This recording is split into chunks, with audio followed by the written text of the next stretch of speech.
Right, so very briefly, well, why bother about ship emissions? Because after all, compared with the other transport modes, it looks really the most efficient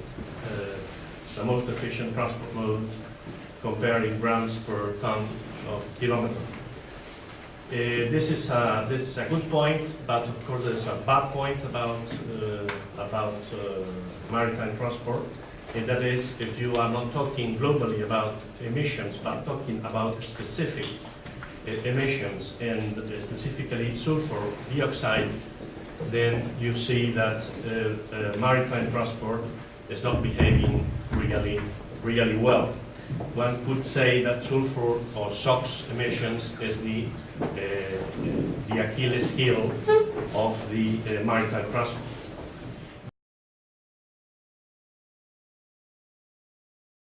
The main objectives of the project are the development of a DSOx and INOX unit. This was the only development of the project.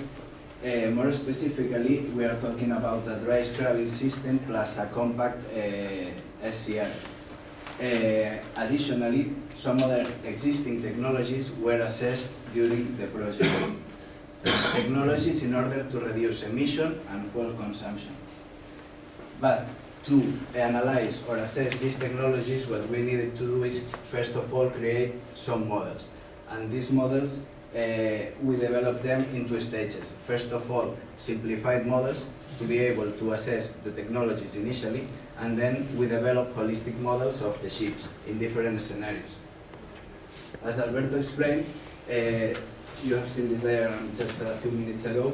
We have, first of all, some technologies, existing technologies, except the after-treatment technology, that have been assessed individually, applied to a car carrier, to a RORO. Later on, these technologies are packed together.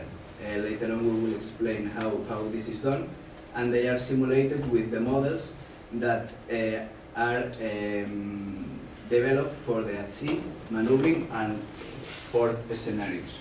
So we have some technologies that are going to be assessed, and we have some models in different scenarios that will assess these technologies, and finally an economical assessment will be done. This is the part that Klaus is going to present. We have two levels of models.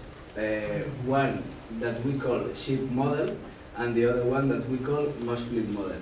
The ship model is a model that is simulating the performance of a given ship, a specific ship. But the most fleet model is going from the case ship and extrapolates the results to the whole fleet.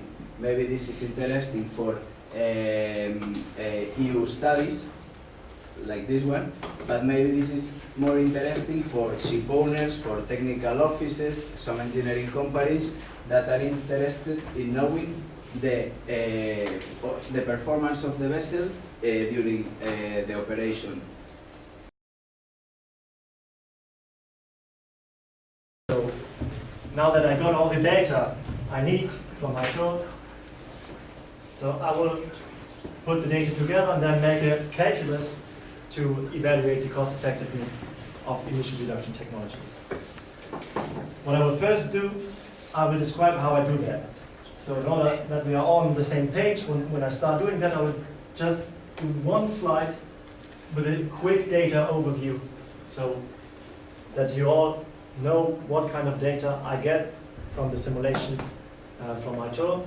And then I explain how I combine this data, how we do the calculus, so we end up with something that tells us, gives us information on the cost effectiveness of the different technologies that Aitor just presented. So how do we do that? Well, we do that picking a baseline, a status quo, which is this RORO vessel. Aitor just explained the size of it, etc. You know about that. And then we calculate the emissions that this baseline has, and then we hypothesize what happens if we, on top of this baseline, put each pack of emission reduction technologies. And then we see how much additional costs do we have, and how much emission reductions do we have, and then we can compare. what we see here is that we have pack 1 and pack 2, which vary a lot in the cost effectiveness, and we also know why, because they are really strongly affected by fuel price changes. This is why these ranges are so wide. And these technologies always offer you gains, so money gains. With these technologies, you can assume whatever you want. You will always have money gains and emission reductions at the same time.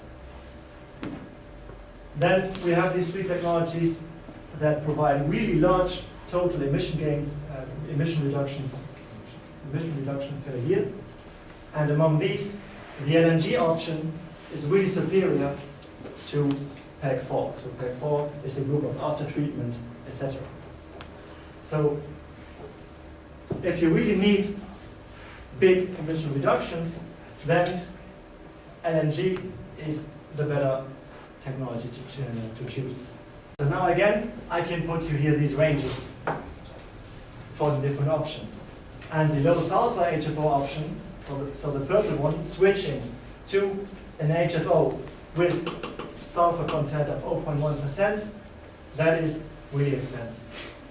And I also put here the dotted line to indicate the total emissions that you have to achieve. So same emissions to this one, which would mean you can navigate in sector zones. Now this is pack 4. Already a lot better, saving, reducing sulfur emissions even a little more, and also at positive cost per unit of reduced emission. And then once again we have LNG, and the lower boundary is not even on the scale. So it's basically the same story again. Right? LNG is the superior option. So what does it mean? Cost efficiency for access in a sector zone. Is LNG always superior to pack 4? And pack 4 always superior to a fuel switch to a low sulfur HFO? Is this generally true? Yes, for the case that LNG is superior to pack 4. That's true. But whether pack 4 is really superior to the low sulfur option, well, that is not so clear yet because we can play around with these numbers a little more. So the option of low sulfur HFO is so expensive because we put really high fuel costs to this low sulfur HFO. And on top of it, we are maybe not forced to use this very expensive fuel all the time. Maybe we only navigate part of the time in a sector zone.